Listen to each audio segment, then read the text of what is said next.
ପାଳିଆର ବିରଞ୍ଜନା ମନ୍ଦିର ବିଷୟରେ ଇତିହାସ ରହିଛି, ତାର କିମ୍ବଦନ୍ତୀ ରହିଛି। ଇଏ ଏକ ପ୍ରାଚୀନ ମନ୍ଦିର। ଓଡ଼ିଶାର ଯଦି ଆପଣ ସ୍ଥାପତ୍ୟ ଶିଳ୍ପକୁ ଦେଖିବେ ତାହେଲେ ଇଏ ଅତ୍ୟନ୍ତ ପ୍ରାଚୀନ ଏବଂ କୁହାଯାଏ ଏ ମନ୍ଦିରଟି ଅଷ୍ଟମ କିମ୍ବା ନବମ ଶତାବ୍ଦୀରେ ନିର୍ମିତ ହୋଇଥିଲା। କଥାରେ ଅଛି ପାଳିଆକୁ ସମୁଦ୍ର କେତେ ଦୂର ଘୁଞ୍ଚିଗଲା। ଯେ ପ୍ରାକୃତିକ ବିପର୍ଯ୍ୟୟ ହେଉ କିମ୍ବା ଭୌଗୋଳିକ ପରିବର୍ତ୍ତନ ହେଉ, ତା ପରିବର୍ତ୍ତନ ଘଟିଛି। ଆଜି ସମୁଦ୍ର କ୍ରମଶଃ ଘୁଞ୍ଚି ଘୁଞ୍ଚି ଯାଇଛି ସିନା, କିନ୍ତୁ ବିରଞ୍ଜନା ମନ୍ଦିର ତାର ନିଜର ସ୍ଥିତି ବଜାଇ ରଖିଛି। ଅତୀତର ଇତିହାସ କଥା ସେ ଆମମାନଙ୍କୁ ବଖାଣୁଛି ଯେ ଏ କେତେ ବର୍ଷର ମନ୍ଦିର, ଏଠି କି ପରମ୍ପରା ଥିଲା, କ'ଣ ଥିଲା। ଯେତେବେଳେ ଓଡ଼ିଶାର ନୌବାଣିଜ୍ୟ, କଳିଙ୍ଗର ନୌବାଣିଜ୍ୟ ସାରା ବିଶ୍ୱବ୍ୟାପୀ ଥିଲା, ଓଡ଼ିଶାର ବଣିକମାନେ, ଓଡ଼ିଶାର ସାଧବ ପୁଅମାନେ ଯେତେବେଳେ ଜାଭା, ବନ୍ୟ, Sumatra, Japan, Thailand, China, Australia ଆଦି ଆଫ୍ରିକା ଆଦି ଦେଶକୁ ବାଣିଜ୍ୟ କରିବାକୁ ଯାଉଥିଲେ, ସେତେବେଳେ ପାଳିଆର ଏଇ ଯେଉଁ ଗୁଣ୍ଡୁଡ଼ି ବନ୍ଦରର ମାହାତ୍ମ୍ୟ ଥିଲା।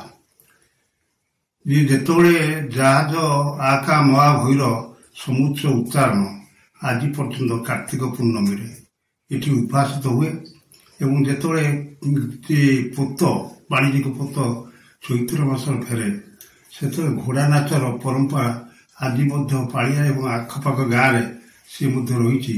ଯେଉଁମାନେ ସେତେବେଳେ ନାବିକ ଥିଲେ, କୈବର୍ତ୍ତ ସମ୍ପ୍ରଦାୟର ଲୋକମାନେ ଆଜି ପର୍ଯ୍ୟନ୍ତ ଘୋଡ଼ା ନାଚ ସମାବେଶରେ ସେମାନେ ନୃତ୍ୟ ପରିବେଷଣ କରିଥାନ୍ତି। କହିବାକୁ ଗଲେ ଏ ମନ୍ଦିରର ମାହାତ୍ମ୍ୟ କ'ଣ? ଏ ମନ୍ଦିର ହେଉଛି ସୂର୍ଯ୍ୟ ଉପାସନାର କ୍ଷେତ୍ର।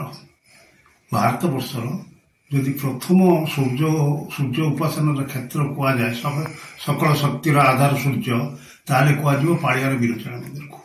ଏଇଥିପାଇଁ କୁହାଯିବ ଯେ ୟା ପୂର୍ବରୁ କୋଉଠି ସୂର୍ଯ୍ୟ ଉପାସନା ହେଉନଥିଲା। କୋଣାର୍କରେ ଆମେ କହୁଛେ ଯେ ଅର୍କ କ୍ଷେତ୍ର, ସୂର୍ଯ୍ୟ ଉପାସନାର କ୍ଷେତ୍ର, ଏଟା ସତ କଥା। ସେଠି ରଜା ଯେ ତାଙ୍କ ମାଙ୍କ କଥାର ସେଠି ଗୋଟେ ସୁରମ୍ୟ ମନ୍ଦିର ତିଆରି କରିଥିଲେ, ଯୋଉଟାକି 24 ଚକ ବିଶିଷ୍ଟ ଥିଲା। କିନ୍ତୁ ପାଳିଆର ଯେଉଁ ବିରଞ୍ଜନା ମନ୍ଦିର ଏଇଟା 16 ଚକ ବିଶିଷ୍ଟ ଥିଲା। ଏବଂ ୟାର ଯେଉଁ କାରିଗରୀ କାର୍ଯ୍ୟ ଏତେ ସୂକ୍ଷ୍ମ ଥିଲେ ମଧ୍ୟ ଏତେ କୋଣାର୍କ ଭଳିଆ ସୂକ୍ଷ୍ମ କାରୁକାର୍ଯ୍ୟ ହେଇନଥିଲା। ଏବଂ ଏଠି 4ଟି ମୁଖ ବିଶିଷ୍ଟ ସୂର୍ଯ୍ୟଙ୍କୁ ପୂଜା କାହିଁ କରାହଉଛି?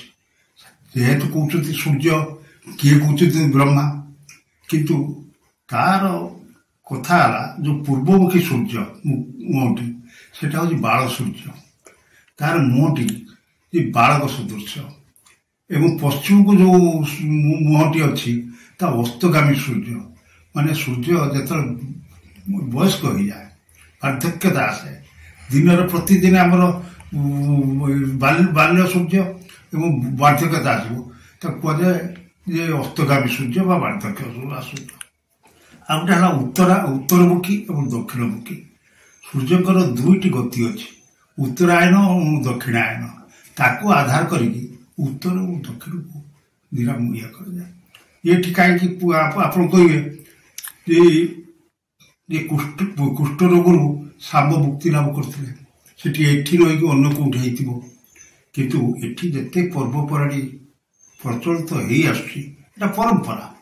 ଆଜି ପର୍ଯ୍ୟନ୍ତ ତାର କେହି ପରିବର୍ତ୍ତନ କରିନାହାନ୍ତି, କି ଅଧିକ କରିନାହାନ୍ତି। ହୁଏତ କିଛି ଲୋକଙ୍କ ମନରୁ ଚାଲିଯାଇଛି। ଏ ପରମ୍ପରା ହଉଛି ଏହା ଯେ ଯେତେ ସୌର ଚାଳନା ଯେ ପର୍ବପର୍ବାଣୀ ହୁଏ, ଯଥା ଶାମ୍ବ ଦଶମୀ। ଶାମ୍ବ ଏଠି ସୂର୍ଯ୍ୟକୁ ସେଇଦିନ ପୂଜା କରିଥିଲେ, ତେଣୁ ଶାମ୍ବ ଦଶମୀ।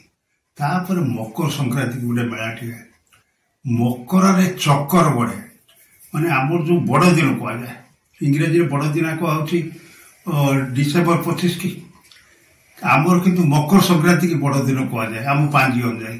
ସେଦିନ ସୂର୍ଯ୍ୟଙ୍କର ଆମେ ପୂଜା କରୁ। ତାପରେ ଆସେ ଯେ ଚୂଳ ଚଢା। ଚୂଳ ଚଢାଟା ଇଏ କ୍ଷେତ୍ର ପାଇଁ ଏକ ଗୁରୁତ୍ୱପୂର୍ଣ୍ଣ